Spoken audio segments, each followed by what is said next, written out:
सोचिए, आप एक शांत कमरे में बैठे हैं, चारों तरफ मशीनें चल रही हैं, स्क्रीन धीमी रोशनी में चमक रही है और बाहर गहरी रात है।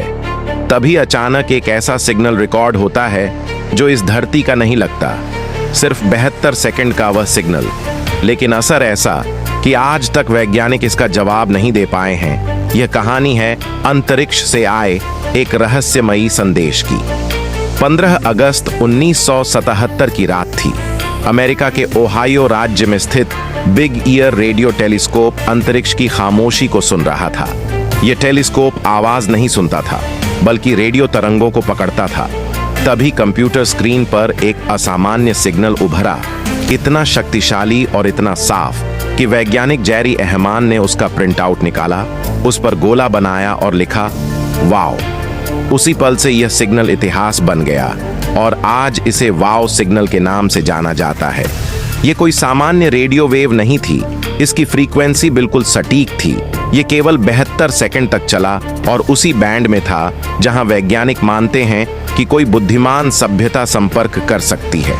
सबसे डरावनी बात यह थी कि इसके बाद यह सिग्नल दोबारा कभी दिखाई नहीं दिया। वैज्ञानिकों ने इसे समझाने की कई कोशिशें की। कुछ ने कहा यह किसी धूमकेतु से आया होगा, कुछ ने इसे अंतरिक्ष की प्राकृतिक रेडिएशन बताया, लेकिन हर तर्क के साथ एक नया सवाल खड़ा हो गया।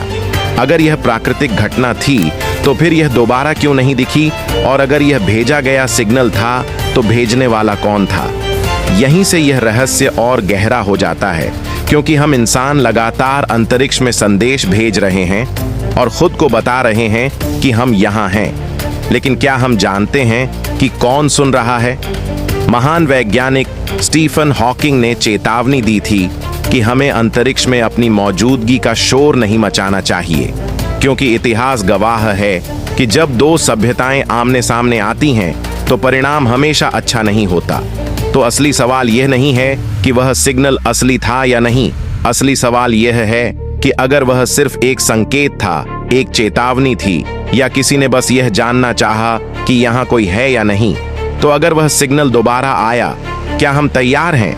क्योंकि अगली बार वह सिर्फ 72 सेकंड का नहीं होगा। अगर आपको ऐसी सच्ची लेकिन रहस्यमयी कहानियां पसंद हैं तो चैनल को सब्सक्राइब करें, क्योंकि अगली कहानी और भी ज्यादा अंधेरे से निकलेगी।